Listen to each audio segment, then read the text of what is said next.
Good morning, everyone, and welcome to the webinar this morning.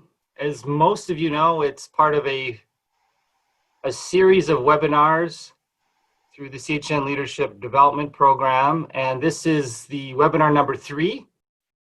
So they do build on one another. So the first session was on collaborative leadership.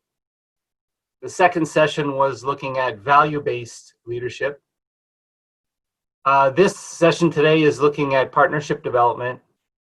And then in June, our final webinar will be talking about community development and a little bit of the collective planning cycle. So if any of you would like to see any of the previous sessions and weren't part of it, they will be available. They're all recorded online, so you can take a look at them, because many of the concepts, as we said, build on from each webinar.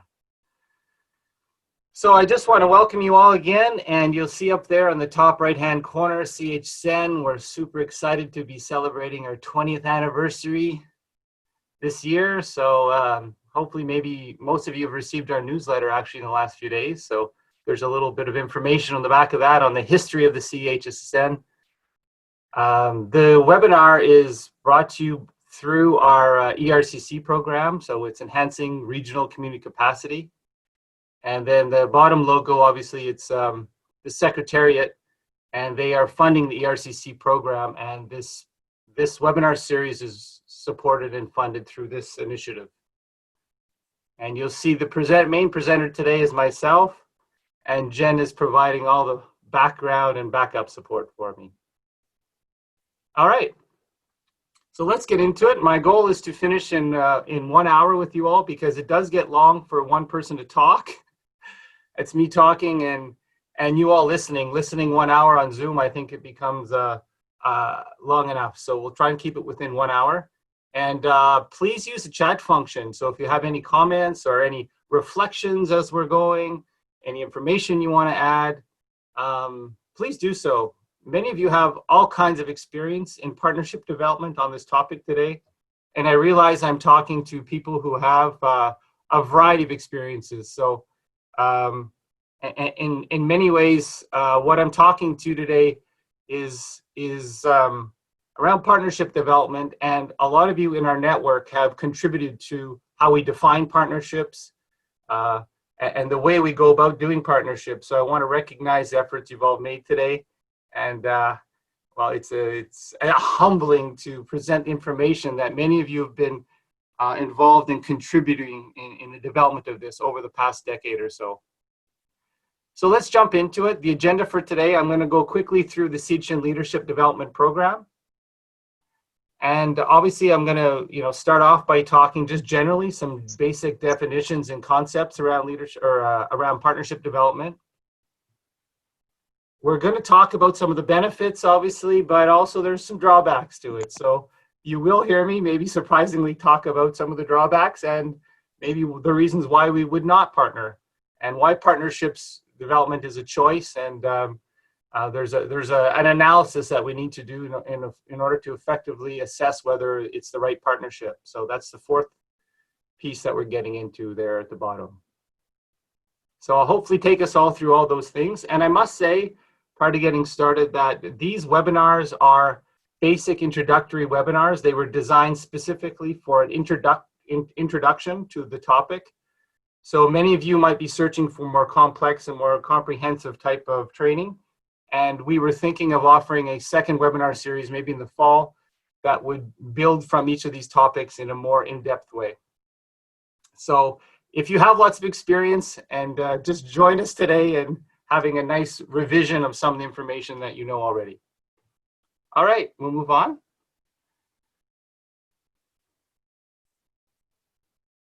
So I think many of you have seen this map before, but this is the map of the ERCC initiative and the organizations that are involved in that.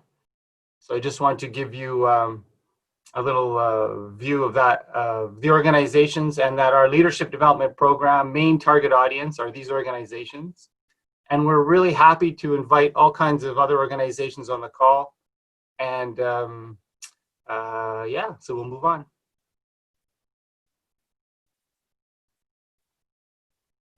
In case you didn't know, we start off on all of our webinars just quickly reviewing that the CHSN created in 2016 a collaboration with Concordia University around creating a community leadership program. And it was a real recognition of us as individuals as an important asset in the overall vitality and development of our communities. And that leadership is something that we can all build within ourselves. And we worked with Concordia to ensure that the leadership development training and content, the information that we deliver in any form of training and support, it's really linked to the research and the theory around leadership development. So it's a nice blend that you're going to receive today, hopefully, between the practical experience that we have in our work over the past 10 years or so, but also a real nice bridge to the research and literature that's out there in the area of partnership development. It's available on our website as well if you're interested in looking at it. All right. So we'll get started.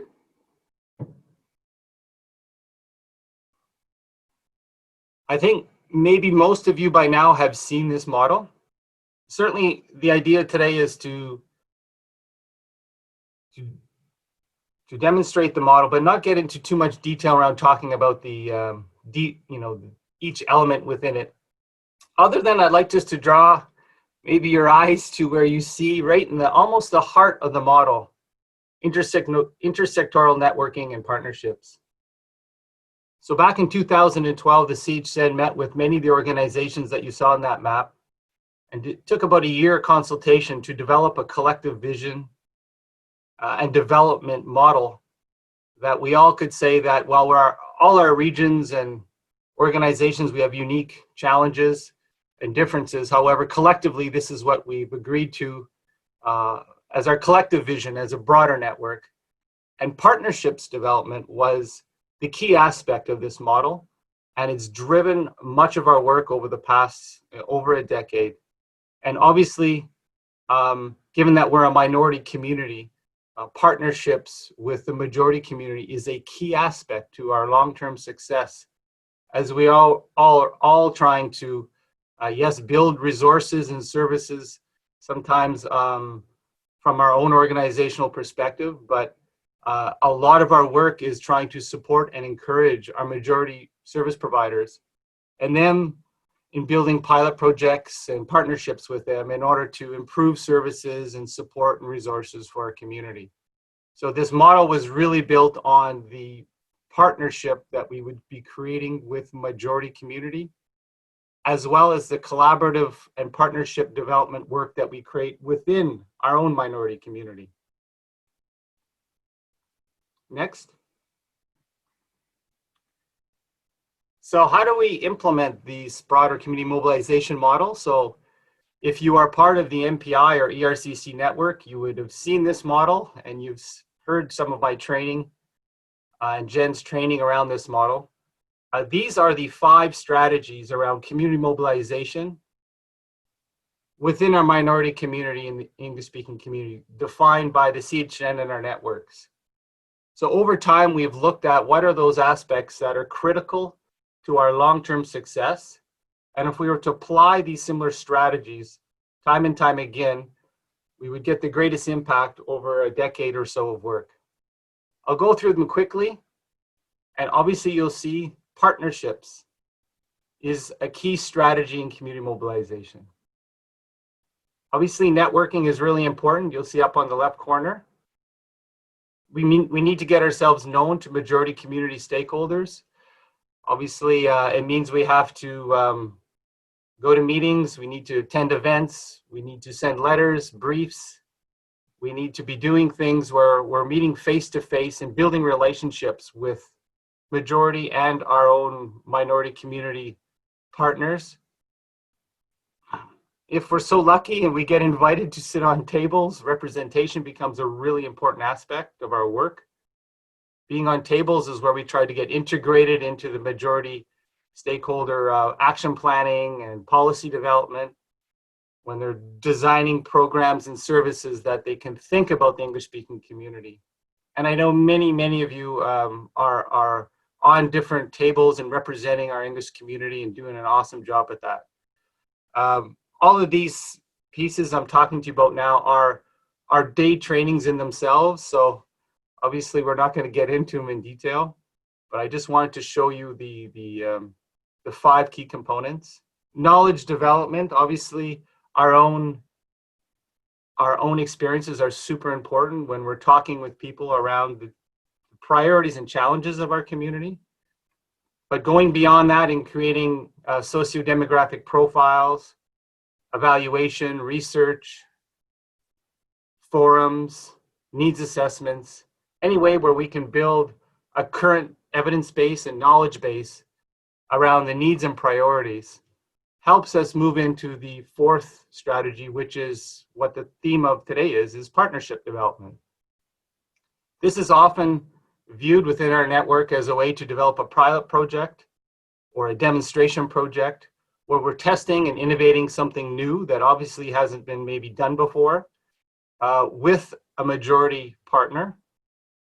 This is with the long-term goal of hopefully that it would become more integrated into the majority service delivery and that finances would be found and that there would be a long-term sustainable approach and there would be uptake. We use the word often, uptake by a community partner or by a service provider to continue a service that was built upon our initial pilot project or partnership. And finally, just to finish off, the outreach is we're best placed as a minority community, obviously, through how close we are with our members. We're often much better positioned to support a French service provider in identifying where our vulnerable community members are. So many of you have become very skillful in building relationships with those that are most vulnerable in our communities, whether it be seniors, caregivers, youth, children, and families. So certainly outreach strategies are a key aspect, not just in the English community minority mobilization, but in mobilization within minority communities throughout the world. It's a documented and well-researched concept. So that's it. It's just to frame that partnerships is a key aspect within our community mobilization approach that we take. And we'll dive into it now and look a little bit more around what are some of the definitions and concepts. Just quickly, just to show you how much it's been alive in our network, 2014 and 15. Dr. Joanne Pocock, who has been a CHSSN consultant for years, she has been doing research work since 2012, actually, on documenting and researching partnerships. I'm going to be excited to show you in a few future slides here an upcoming publication in which we're actually involved in research in the area of partnership development and tracking it and monitoring partnerships over a period of time. So it's just a quick slide to show you that within the CHSSN MPI network, the intersectoral nature of which the organizations are involved with, the different sectors. And at that particular year, these were the numbers that were recorded in the reporting on the number of formal partnerships that were created. So it's quite alive, and there's lots of experiences on the call today. You've all contributed, many of you, to this result. So we'll just move on. So I've talked about this before. I just wanted to have one quick slide just to put in context. Give you a second to read that.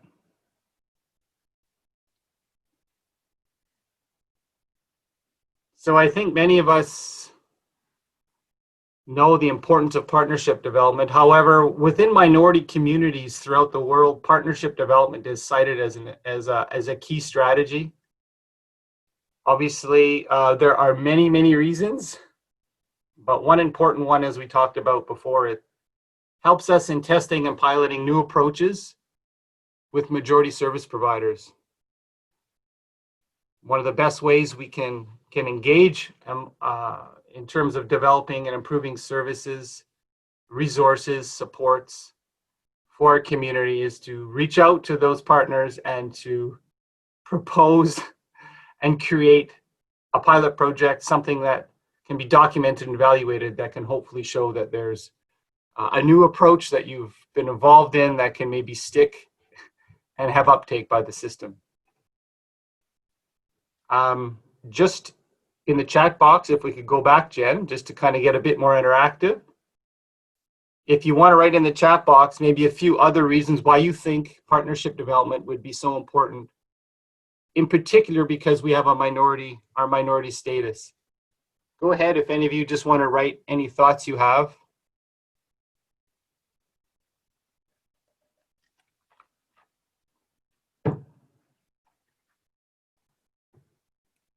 I'll write a couple others. Go ahead if you think you want to share anything.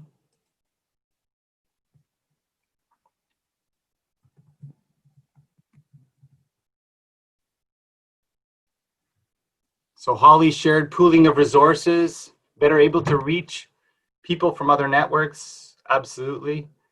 Visibility. We must become more visible as a minority community. Exactly. Connections. Because we may not have enough resources ourselves and we don't want to start from scratch. A much bigger reach. Steve shared there's a strength in numbers. Malcolm sharing, learning about the challenges others have faced in community vitality. This was certainly something we brought up in the other webinar. When we reach out and sit down with an intersectoral group of partners, we begin to see maybe some of the other gaps and challenges that we might not have thought about. And we also can learn about the creativity and innovation that others can offer to a partnership. Avoid duplication of services. There are many and many and many, so thanks for sharing. And we'll see some more as we move on. So we'll move on to the next slide, Jen. So on our website, you will see in our baseline data report section. So this would be in the CHSSN. I think it's the title of it is Research Baseline Data Reports. You will see this 2012 and 13 document. It's the first time that Joanne Pocock with the CHSSN, with us at the CHSSN, began to document and record partnerships, the benefits of partnerships, and the process and the best practices that some of the organizations have gone through in order to have success in this area. It's an older document, it's a base document, but it's a wonderful read if you're ever wanting to just kind of ground yourself a little bit from a historical perspective as well, to see some of the original organizations that were part of this work in the area of tracking and monitoring partnerships. So we'll move on.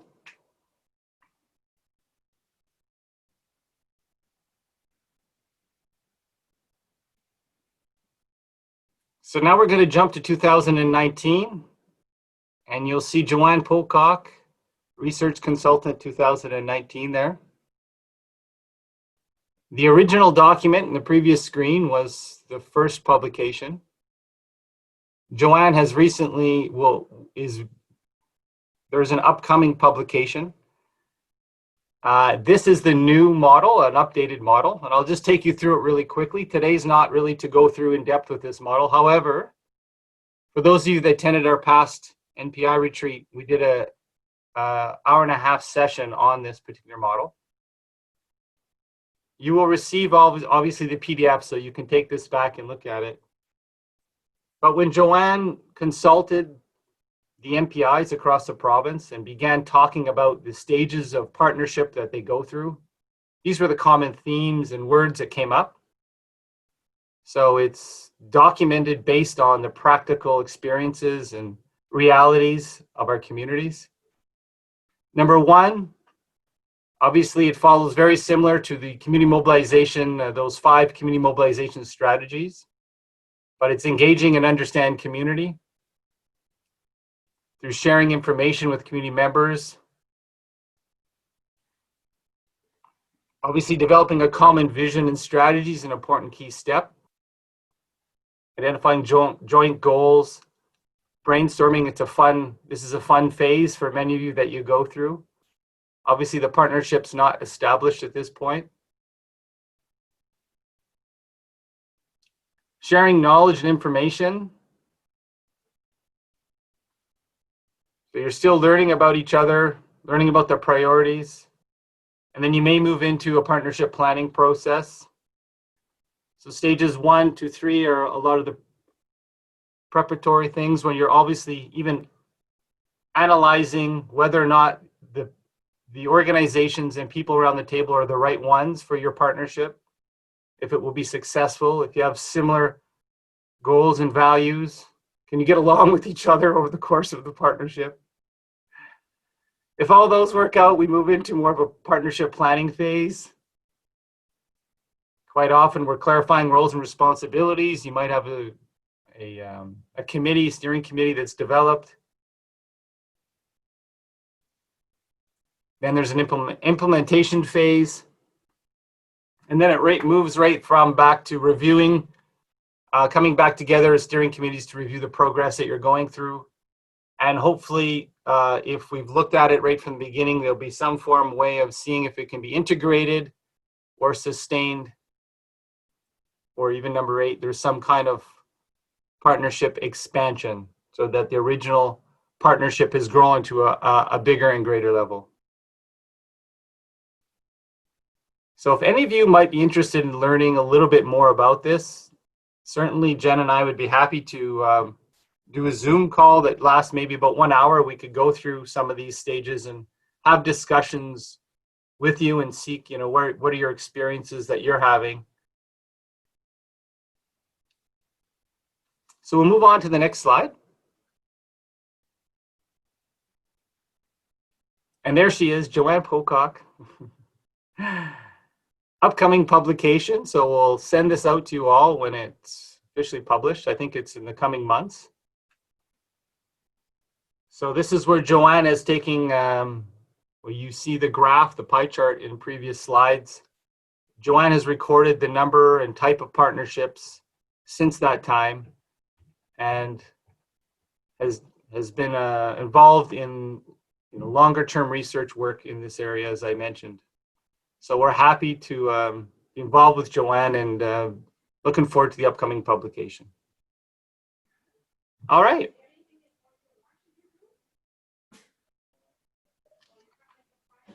So let's get into a little bit. For those of you that have never heard of Flo, Frank, or Ann Smith, I think all of us, when we get into different areas of work, we gravitate towards a few researchers or individuals that resonate more with us. So Flo Frank is someone that I was introduced with when I was a community development coordinator for the Ministry of Health in Alberta. And this was way back, maybe 25 years ago. And Flo Frank was, with Ann Smith, wrote the partnership handbook. So at the time it was Human Resources and Development Canada. So it was one of the first times the government of Canada developed a series of both how to develop partnerships. So it's this book here. And the other one is a series around community development. So me as a young community developer, I gravitated to obviously Flo Frank, and I got to work with her a little bit and travel around and help her do presentations and workshops in the area of partnerships and community development. So it was really informative. And I must say, when I made my big trip to Quebec, these 2 books came with me. So they're olden and goldies, but there they are. There's the publication up on the bottom. There is a more recent publication for the partnership book, but I wanted to show you the original one. And the one I have here is a facilitator's guide. So if some of you are working with organizations and you need to support them and show them, the steps to partnership development, maybe from a much broader perspective, because as CHN, obviously we have more of a health lens to our work. This is much more of an intersectoral lens on partnership development. But I would say it really resonates more in the area of, for example, arts, culture, economic development, social development, those types of things. So I'm going to talk to you a little bit about Anne Smith and Flo Frank, what they had to say. And back then, I must say, Zoom did not exist. And I was involved in flipping those, you know, those plastic slides on overhead projectors for Flo Frank. So here are some of the information that I used to flip. And it's still very current today. And I bring it into my work when I'm supporting many of the organizations in their challenges and their efforts to build partnerships. So again, it's very basic information, and many of you have heard this, so hopefully it'll just simply be a validation of what you do. So we'll go to the next slide.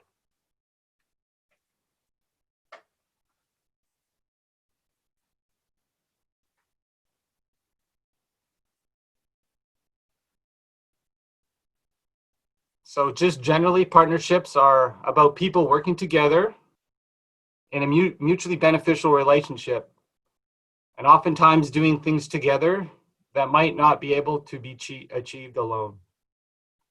In our other previous workshops on collaborative leadership, this was definitely the underlying principle is when we look at partnerships, we look at it that we alone cannot solve the underlying issues that exist within our communities, and that we know that, you know, in order to affect change long term, it's not one sector alone, and that we need to reach out to other sectors and organizations as a way to align ourselves with them in order to have better impact in improving the vitality of our English community.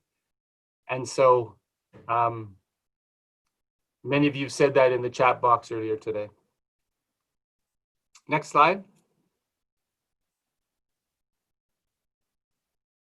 So just generally, I think we all know this, but a partnership implies the sharing of resources. A true partnership, we're sharing the distribution of work, another advantage. Obviously, there's a sharing of risk and rewards when we're looking at partnerships, so that it's not just about our risk, but we're sharing it with other organizations. If it's done in a really great way, we're also sharing, obviously, the responsibility towards it. Decision making is done in a way that it's not one organization making the decisions, which is a real struggle and challenge for many of us, me included. And we're going to talk about the drawbacks of partnership. Obviously, that means we need to share power and any benefits and burdens that that involves. So when you get this slide in a PDF, you know, maybe take a look at some of these words in here. It's a real, for me, it's really comprehensive to look at the words and to really try and grasp at the full definition of what a true partnership means. And even this slide itself, it challenges me in many times when I'm entering in a partnership to say, am I prepared to go all the way into this partnership? And sometimes I'm not. So I need to be aware of that. And I'm going to show you a slide as we move forward that helps us move towards feeling more comfortable in opening ourselves up to this full partnership process and engaging in relinquishing some of our power and engaging in some of the risks and accepting some of the risks that are there. Next slide. So some of you have asked, I did a workshop for the CLC network not long ago, and there was questions just on, you know, generally what is a partnership, just to quickly frame it. So in the most simplest terms, a partnership is described when you're engaged or when we're engaged in some kind of formal activity or project with someone else. And I'll show you the next slide here that really talks about, you know, the difference between networking and collaboration versus a partnership. But I guess you could say you are in a partnership if you have a formal activity that you are doing those things in the previous slide. You're giving up some power, you're sharing decision making, you're taking responsibility, and you're engaging in all the burdens and all the work that's required to engage in that in the most proactive and positive way with some other organization or many organizations.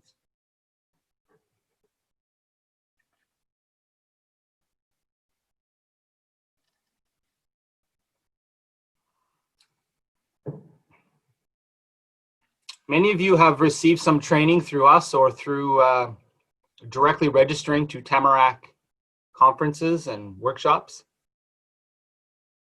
They have they've defined a partnership. Sometimes it's referred to as a collaboration continuum. And we've brought this into some of our other workshops. So obviously, when we're in the world of community development and partnerships, if we use this model, certainly helps us to realize that, you know, this is the world that we live in terms of we've all felt a level of competition between partners before for resources. We've all felt maybe sometimes, well, there's organizations out there, but we maybe have no systematic connection to them. I don't feel I'm in competition with them by any means, but there's no real link that we've made. You may actually get to know them a little bit and then see an advantage of sharing information, but you're not involved in any formal project or partnerships. So according to the Continuum, partnership starts when you're moving into this cooperate, coordinate, collaborate, integrate from there on in. Obviously, the cooperation phase, according to the Tamarack Partnership Continuum, you can read there, it says, you know, there's a formal interaction, and it probably is on one of your first or very discrete or some kind of pilot project or even a small type of collaborative project that you're working on with somebody. And it moves right up into a full long-term, fully integrated program that may last over, you know, up to a 5 to even a 10-year period where there's long-term agreements identified, etc. So it's just a nice continuum to look at, in particular when we're looking at developing partnerships, and we're obviously trying to stay on the right-hand side of this continuum. And if we are in the left-hand side, we're doing little things in order to build trust and relationship with people. And one of the ways Tamarack, and certainly through our experiences, suggest by beginning just in sharing information with each other is a great way to begin the stages of building trust and relationship. So when you're wanting to move into a partnership, that there's some level of relationship and trust already established, which is, obviously we'll see in a minute, is key to the success of a partnership. And trust and relationship has been identified as the key components of a value-based leader and of a collaborative leader that we've talked about in the previous webinars. Next.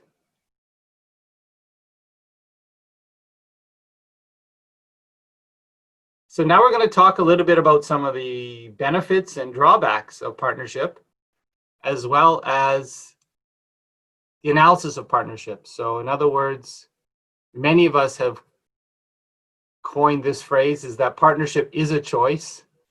There are many ways and reasons why we would not partner. So certainly the webinar today is not encouraging partnerships at all costs.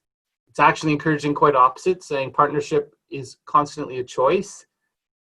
And it's for us to carefully assess and identify the reasons why we would want to partner for better impact, sharing of resources, creativity, sustainability, all those right reasons, but carefully selecting the right people. So the organizations that maybe share the same, a similar vision and value system, and we're looking at a kind of a win-win solution, long-term solution with a partner. So there we go, it's a choice, and we'll get into some of these choices as we move forward here.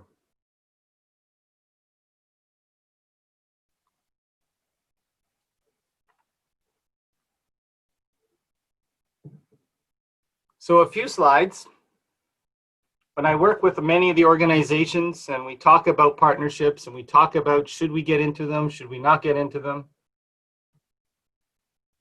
there's often that first thing that comes up is, and I felt it myself over the years, is there's a level of fear, change, moving into the unknown. Obviously we could resist, and that's a real natural thing to feel in terms of change, when change is ahead of us and there's a bit of an unknown, we can fear change. So we ourselves could be resisting a form of a partnership, or we may actually sense that in some of our partners. But on the flip of the coin, if you're in the meetings and you're the one that's wanting the partnership and you see the benefits, you're on the positive scale side of it right now, you're more into the accepting, you see it as a way of innovation. So you're much more excited about it and you're much more into the adopting of that partnership. So it's just a recognition that people, we as individuals, it's important to look at us at the individual level, that we often go through, you know, these two paradigms between maybe fearing something that's new and change to being excited about something that's also new and change in the form of innovation. So we can flip back and forth into these two paradigms. Next.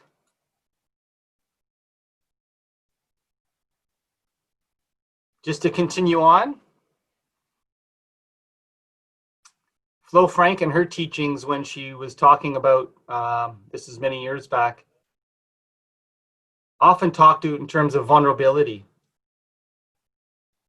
There are many barriers and reasons why institutions and organizations maybe resist the partnerships. And at the deep individual level, sometimes it does come down to a vulnerability that we have as individuals. Again, we're moving into the unknown. It's certainly not always easy when we move into the unknown. We do everything we can in developing action plans and looking at what are the possible outcomes of our work. But that becomes hard. It's still moving into the unknown, and giving up some form of control, sharing resources, and sharing decision-making is so hard sometimes. So moving into this unknown is not easy.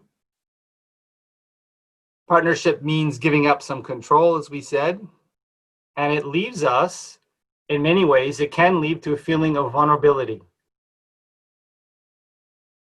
So you will see this in some of the literature out there around partnership development, around the levels of vulnerability that organizations and individuals can feel.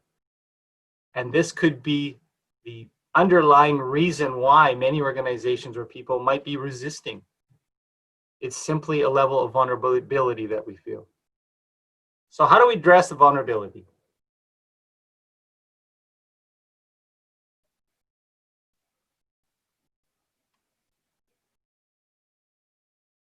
Maybe you guys are getting a bit tired of me bringing this into every workshop, every webinar around trust and relationship. But this is the principle number 2 identified in the collaborative leader. And that is around building relationship and trust as the key component to reducing vulnerability that others and ourselves may have to engage into a partnership. Certainly not saying that when we develop partnership agreements and other type of control or accountability mechanisms, they are important. But the core element and the most important element in any strong relationship, through our experiences and through literature, is really around the building of trust and relationship. And that reduces vulnerability in other people. If they feel that they can trust us, people will open up to us and share their vulnerabilities with us. It helps us get down to the core root of what the partnership would mean. Some people have, obviously different skill sets. Some people are afraid to share that they may not have a certain skill set or may not be good at something. So partnerships really comes down, what we often talked about is it really at an individual level, and our vulnerabilities around partnerships and the importance of us to constantly nurture and develop relationship and trust so that a partnership can move forward in a real human way. I'd like to talk more about this, and we will in our upcoming webinar in June. But we'll move on just in due time. I have 2 slides with a lot of information, so we don't need to read it all. But this will be sent to you in the form of a PDF. I'll just read it out real quick. So here are some fun advantages. Creative solutions emerge from the different perspectives which partnerships offer. I've been at tables before many times when I think I had all the solutions, all the ideas, only to sit down and listen to 3, 4 other individuals, and amazing ideas have come up, and our whole direction has kind of changed a little bit to a better direction. I think we've all felt that there's amazing creativity and different perspectives that can be developed when we sit down, certainly intersectorally with people. Partnerships often improve relationships between diverse groups, and they create buy-in. Well, if we say intersectoral partnerships are extremely important to address long-term systemic changes in our community, so we can address root causes of why issues and concerns exist in our communities, we need to reach out to diverse people. And quite often, obviously, as we know, the more diverse people that are often around us, the more we need time to learn from each other and take time to recognize maybe our differences and see those as strengths. Communities grow stronger with the participation and inclusion of many, and partnerships are a good way to enhance existing strengths and activities. Asset-based community development and looking at our strengths and assets is a key asset and component in partnership development. Partnerships can sometimes be a good response to funding and program requirements. Many funders now look for partnerships and letters of support. So simply from a financial and funding perspective, it also makes sense. The one underneath that talks about holistic approaches, what we've talked about. Partnerships allows us to address more of a holistic approach. Again, partnerships can improve and enhance relationship and communication.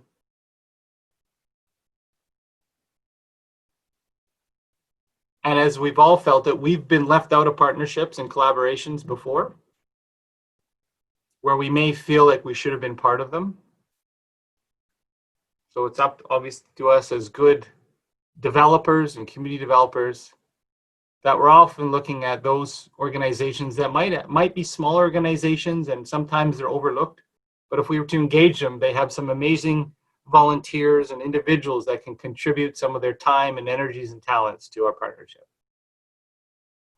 Maybe in the chat box, you guys throw in a few more advantages from your end of partnerships. We already talked them earlier on, but if you want to add anything else in there, go for it.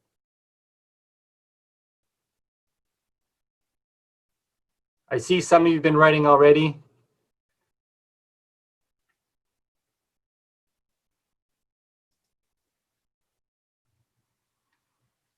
So let's move into some of the drawbacks.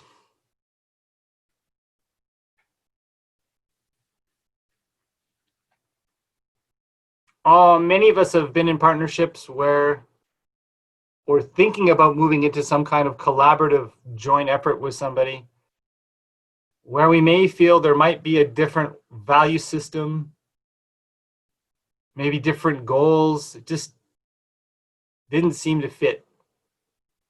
So the drawbacks of partnerships obviously are that we are engaging into obviously an area of unknown sometimes, and there could be a major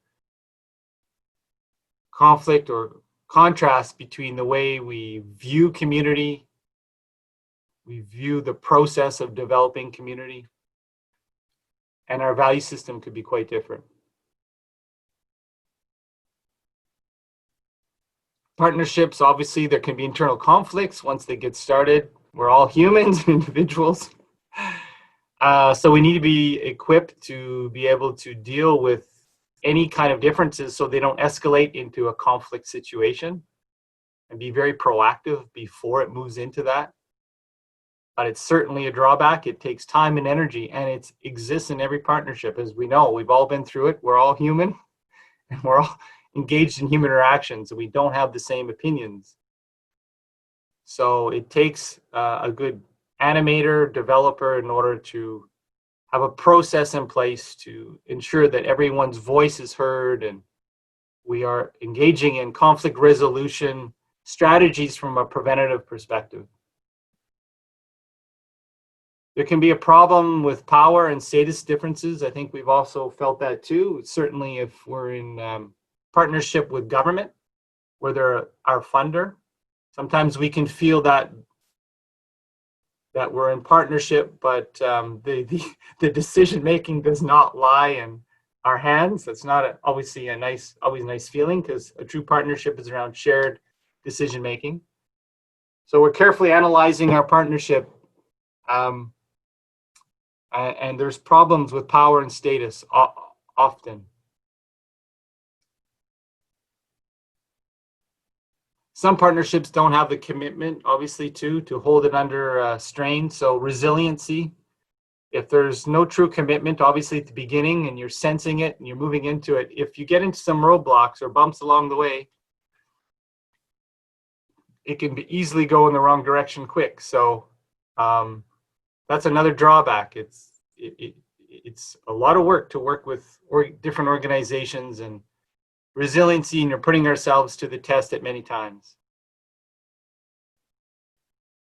You can read the rest of them, but obviously the second one from the bottom is an important one. There's different institutional cultures. So in addition to just a value system or different opinions, just a cultural difference sometimes too can be a barrier, and very difficult for partnerships to occur.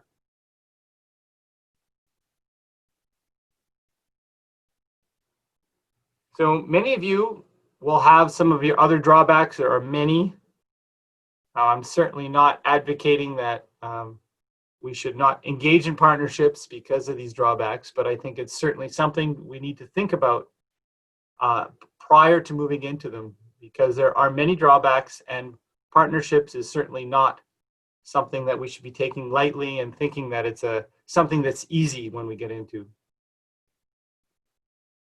All right, we'll move on. We're getting there, you guys. It's 10:50. I would say another 15 minutes and we should be done. So back to partnership as a choice. I want to talk to you now a little bit around some of the partnership analysis and ways that we engage with, assess whether or not we should be working with partners. So we're back to the apple and the donut, the sprinkled donut. There we go. The apple and a donut. Partnership is a choice. I don't know if many of you have used a partnership analysis tool before. This is the one that I've used for over 10 years. It's created in Australia, and it's specifically for health promotion partnerships. You may come across a variety of other tools out there, but I would encourage you all to use some form of analysis and criteria when you're reviewing and identifying who you should partner with, why you should partner with them, and what might be some of the barriers to your partnership, what might be some of the short or long-term hiccups that could happen along the way, so that there's a careful assessment prior to engaging in it, as well as you're having open conversations with your partners around your concerns, maybe your fears, so that they're aware of them, so that it's a very authentic form of communication and partnership. And maybe they can also engage in a very similar analysis too, so that they themselves also see the partnership with us as a good thing or not. We're being super open to being assessed ourselves as whether we are a good partner for others. So this is the tool. We'll make it available to you when we send out the PDF. It's available on the web. And I also have this in PDF, and there's nice checklists. It's really simple to follow, and you can see some of the categories in which, on the left, in which it assesses. All right. This is just a nice slide, kind of almost to finish off the session, where I think many of you have gone through identifying partners in some visual way. So you could call it community mapping or mapping your partners out. Obviously, the analysis when you're engaging in analysis, one of the first things is to identify, well, who are the partners in our community, whether they be French-speaking majority or our minority community, English partners who are out there and who may share a similar interest or even mission towards improving the lives of children and youth, families, seniors, caregivers in our communities. So mapping out your partners is identified also in the analysis resource toolkit in the previous slide. So I just wanted to show you that. I think many of you maybe have done that, but it's a nice little mapping exercise I borrowed from the photo from the CLC initiative. I think that's in Morin Heights. There we go. So we'll just move on, I guess, to the final slide. So you can see there's a bite out of the apple and there's a bite out of the donut. So Jen and I, as your animators and presenters this morning, we wanted to leave you with the message that we ourselves have taken bites out of the apple. So we have done our assessments and we've said yes to partnership, but we've also said no for other reasons as well, that the partnership maybe could be timing or differences in values or a variety of different reasons why we've also said no to partnership, or we've tried and it just didn't work. So partnership is definitely a choice, and we've taken bites out of both the direction to say yes and the direction to say no. So just as finishing off, I wanted to stay within 1 hour, and I see we have 5 minutes prior to 11 o'clock. So in the chat box, if everyone, maybe if you have time, just to write in there one thing throughout the presentation that resonated with you, just to kind of consolidate your learning and to share that with someone, with the rest of the group. Maybe it was a slide or something I'd said, something that resonated with you that you want to share with the group. So go ahead and just share them in there, and I'll communicate a few of those back. It's a way to kind of sign off from the webinar.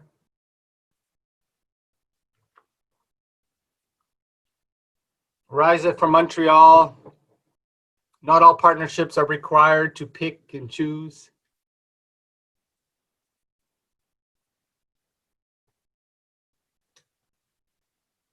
Building trust with partners is very important. Thanks, Natalie. Absolutely.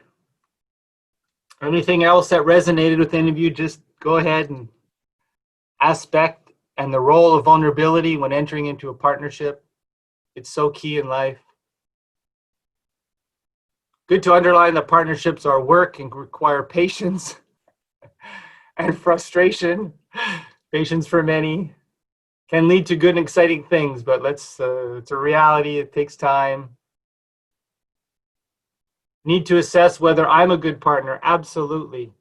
We need to assess how we are. Are we a good partner or not? Can we make improvements? Establishing what both parties are actually looking for and wanting. We can just assume. Absolutely, Amy. Thank you. Sometimes we make assumptions and forget to ask people.